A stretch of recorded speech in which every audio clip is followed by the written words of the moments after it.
আপনি যদি 50,000 টাকা স্যালারিতে কোনো কোম্পানিতে জয়েন করেন এবং মাস শেষে 50,000 টাকা পেয়ে খুশি হয়ে যান এই ভেবে যে আমি 50,000 টাকা পেয়েছি, তবে আপনি কিন্তু বিশাল এক ভুলের মধ্যে আছেন। চলেন একটা ক্যালকুলেশন করি। ধরুন আপনি যে কোম্পানিতে জয়েন করেছেন সেখানে আপনাকে সপ্তাহে 5 দিন জব করতে হচ্ছে এবং দিনে 9 ঘন্টা করে। তাহলে তাহলে আপনার একদিনের ইনকাম কত হয় নর্মালি? ধরেন 50,000 ডিভাইডেড বাই, আমি ধরলাম যে আপনার 22 দিন অফিস করতে হচ্ছে। সো 50 ডিভাইডেড বাই 22 ইন্টু 9, যেটা আসে 253 টাকা। দ্যাট মিনস আপনার পার আওয়ারে 253 টাকা ইনকাম। কিন্তু আসলে আপনি কি 253 টাকা পার ঘন্টা ইনকাম করছেন কিনা একটু খেয়াল করুন তো। আপনার জব বলছেন 9 ঘন্টা, কিন্তু আপনি সকালে ঘুম থেকে উঠে রেডি হয়ে অফিস যেতে যে ট্রাফিক জ্যাম ফেস করতে হচ্ছে, অফিস করে যে আবার ট্রাফিক জ্যাম ফেস করে বাসায় আসছেন, আপনার কমপক্ষে 12 ঘন্টা চলে যাচ্ছে সেখানে।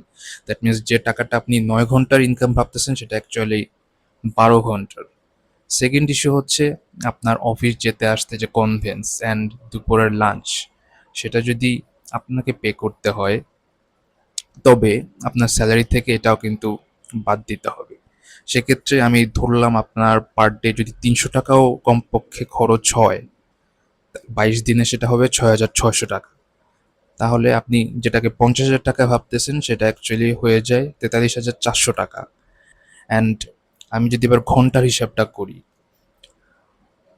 22 দিনে যদি আপনি 9 ঘন্টা কাজ করেন তাহলে সেটা আসে 198 ঘন্টা। অ্যান্ড আমি ধরে নিচ্ছি যে আপনি অ্যাকচুয়ালি 12 ঘন্টা করে জব করতেছেন। সেক্ষেত্রে 22 দিনে আপনার খাটতে হচ্ছে 264 ঘন্টা। অ্যান্ড নাও আপনার পার আওয়ার ইনকাম আসতেছে মাত্র 164 টাকা।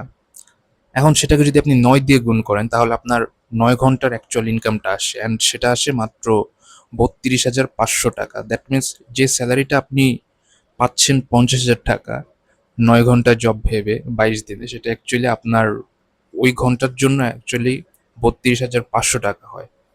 অ্যান্ড বাকিটা যেটা আসতেছে সেটা আপনার 9 ঘন্টার জন্য না, 12 ঘন্টার জন্য, এবং তার সাথে তো আদার্স খরচ আছেই।